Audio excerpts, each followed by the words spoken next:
दोस्तों आज हम बात करेंगे दक्षिणी पूर्वी यूरोप में स्थित एक बेहद खूबसूरत और आकर्षक देश बुल्गारिया के बारे में। बुल्गारिया का ऑफिशियल नाम रिपब्लिक ऑफ बल्गेरिया है। 1,10,994 वर्ग किलोमीटर में फैला बुल्गारिया दुनिया का 105वां और यूरोप का 16वां बड़ा देश है। आकार के लिहाज से भारत के एक राज्य तेलंगाना के बराबर है। बुल्गारिया अपनी उत्तरी सीमा को रोमानिया, पश्चिमी सीमा को सर्बिया और मैसेडोनिया, दक्षिणी सीमा को ग्रीस और तुर्की तथा पूर्वी सीमा का 354 किलोमीटर लंबा समुद्री तट काला सागर के साथ साझा करता है। बुल्गारिया को कुल 28 प्रांतों में बांटा गया है, जिनमें कुल 257 नगर हैं। बुल्गारिया की राजधानी सोफिया है, जो यहाँ का सबसे बड़ा शहर भी है। बुल्गारिया की जनसंख्या लगभग 70 लाख है, जो आबादी के लिहाज से दुनिया का 107वां और यूरोप का 21वां बड़ा देश है। यहाँ के लगभग 80% लोग ईसाई धर्म को, 10% लोग इस्लाम धर्म को और बाकी 10% में अन्य धर्म के लोग शामिल हैं। यहाँ की साक्षरता दर लगभग 99% है, जो साक्षरता के लिहाज से दुनिया में 37वें नंबर पर आता है। यहाँ की आधिकारिक भाषा बल्गेरियाई है,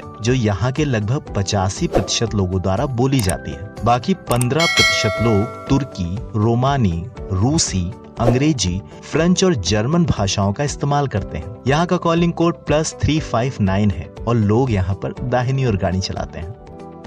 दोस्तों बल्गेरियाई लोग स्वभाव से बेहद सरल और खुशमिजाज होते हैं। कठिन से कठिन परिस्थिति में भी खुद को सकारात्मक और आशावादी बनाए रखना बल्गेरियन लोगों को पूरी दुनिया से अलग बनाता है। बेहद कम आय होने के बावजूद भी यहाँ के लोगों का जीवन स्तर किसी समृद्ध देश के लोगों से कम नहीं है। अपनी धार्मिक और सांस्कृतिक मान्यताओं का बेहद आदर करने के बावजूद यहाँ पर धार्मिक कट्टरता, जात पात और ऊंच नीच जैसी कोई बात नहीं है। इसके साथ ही यहाँ के लोग सफाई को अपने जीवन का एक जरूरी हिस्सा मानते हैं। ये अपने घरों के साथ साथ घरों के आसपास की जगहों को भी साफ रखते हैं। सड़कों व सार्वजनिक स्थानों पर किसी भी तरह की गंदगी फैलाना यहाँ पर बहुत बुरा माना जाता है। दोस्तों आपको जानकर हैरानी होगी कि सभी बल्गेरियाई लोग 3 जूतों का इस्तेमाल करते हैं। पहला घर से बाहर, दूसरा घर के अंदर और तीसरा बाथरूम में। दोस्तों पर्यटन के लिहाज से बुल्गारिया एक बेहद सुंदर और सस्ता देश है। यहाँ के खूबसूरत बीचेस, आइसलैंड और ढेरों पर्यटन स्थल को देखने के लिए हर साल लगभग 1.5 करोड़ लोग बुल्गारिया आते हैं। दोस्तों बुल्गारिया का 1/3 हिस्सा घने जंगलों से घिरा हुआ है। इसके साथ ही बुल्गारिया में 10 जैवमंडल रिजर्व और 100 से भी ज्यादा राष्ट्रीय उद्यान है। पूरे देश में हरियाली होने के कारण ही यहाँ का मौसम बेहद सुहाना है। यहाँ का औसत तापमान लगभग 10 डिग्री है, जो यहाँ रहने और घूमने दोनों लिहाज से बेहद उम्दा है। दोस्तों आपको जानकर हैरानी होगी कि बुल्गारिया का प्लोदिव शहर यूरोप का सबसे पुराना शहर है, जिसकी स्थापना लगभग 600 ईसा पूर्व मानी जाती है। चारों तरफ से पहाड़ियों से घिरा यह शहर बुल्गारिया का एक प्रमुख पर्यटन शहर भी है।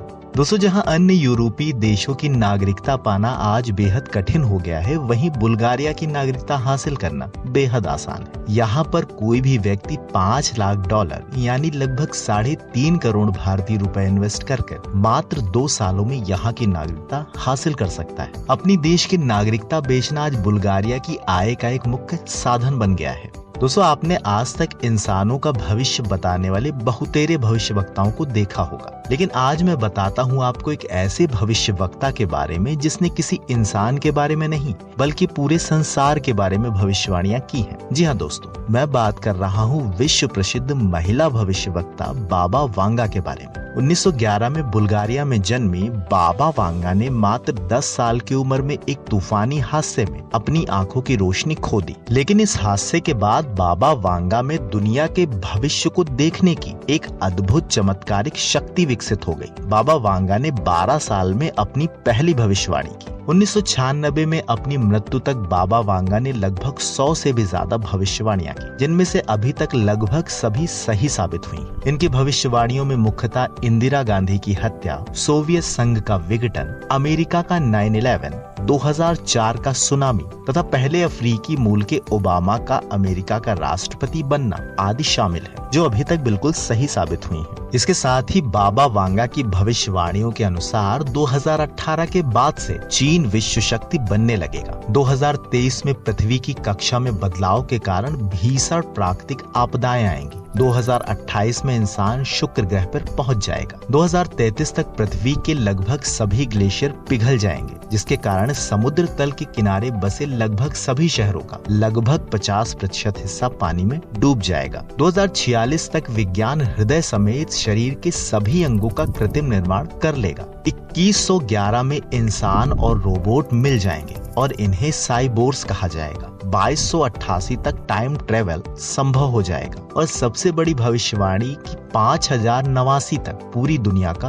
अंत हो जाएगा। अब मैडम वांगा की ये भविष्यवाणियां कितनी सही हैं, ये तो वक्त ही बताएगा। दोस्तों, लगभग $70 बिलियन की इकोनॉमी वाला बुल्गारिया अर्थव्यवस्था के लिहाज से दुनिया का 72वां और यूरोप का 24वां बड़ा देश है। यहाँ के लोगों की औसत आय लगभग $25,000 सालाना है। इतनी कम आय के कारण ही यह यूरोप के 10 सबसे कम प्रति व्यक्ति आय वाले देशों में शामिल है। इसके साथ ही आपको बताता चलूं कि यूरोप में सबसे ज्यादा प्रति व्यक्ति आय लग्जमबर्ग की और सबसे कम मालदोवा की है। दोस्तों, यहाँ की मुद्रा लीव है, जो भारतीय मुद्रा की तुलना में लगभग 42 गुना ज्यादा मजबूत है। यानी एक बल्गेरियाई लीव बराबर 42 भारतीय रुपए।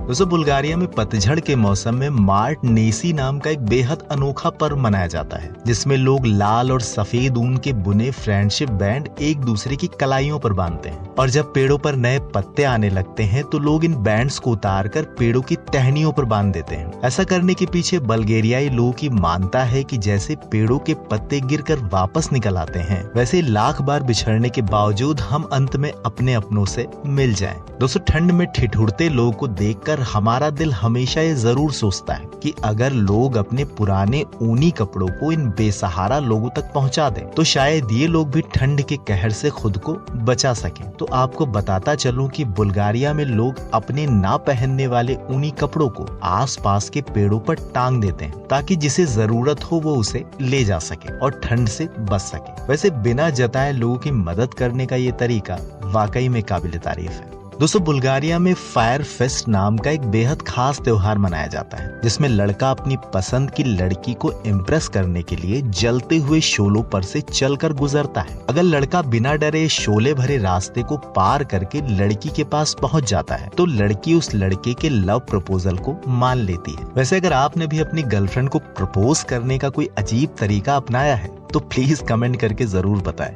दोस्तों, आपको जानकर हैरानी होगी कि बुल्गारिया के स्तारा जागोर नामक नगर में हर साल कुंवारी दुल्हनों का एक बाजार लगता है। यह बाजार कलाई दई समुदाय द्वारा लगाया जाता है। इस बाजार में गरीब परिवारों द्वारा अपनी कम उम्र की लड़कियों को पैसा लेकर बेचा जाता है। ये लोग अपनी लड़कियों की उम्र, सुंदरता और शारीरिक गठन को देखते हुए उनकी बिक्री की एक रकम तय करते हैं। फिर उस पर सामूहिक बोली लगाई जाती है और ज्यादा बोली लगाने वाले को लड़की मिल जाती है। खरीदी गई लड़की से उस लड़के को अकेले में मिलने का मौका दिया जाता है ताकि खरीदने से पहले वह पूरी तरह से संतुष्ट हो सके। सैकड़ों सालों से चली आ रही यह परंपरा प्रारंभ में कलाई दई समुदाय के परिवारों द्वारा अपनी लड़की के लिए योग्य वर चुनने की एक अच्छी व्यवस्था थी, जिसमें बिक्री से पहले लड़की की मर्जी होना जरूरी होता था। लेकिन आज की यह व्यवस्था परंपरा के नाम पर ऊंची कीमतों में लड़की की बिना मर्जी पर भी उनके देह को बेचने का एक माध्यम बनती जा रही है। नियमानुसार इस ब्राइडल बाजार में केवल स्तारा जागोर नगर के निवासी ही शामिल हो सकते हैं, लेकिन हाल के कुछ सालों में इन बाजारों में पूरे बुल्गारिया के लोग शामिल हुए हैं, जिससे यहाँ के बाजारों में लड़कियों का रेट तेजी से बढ़ा है। ज्यादा पैसे के लालच में ये गरीब परिवार अपनी लड़कियों को बाहरी लोगों के हाथों बेच तो देते हैं, लेकिन कम पढ़ी लिखी और ग्रामीण समुदाय की होने के कारण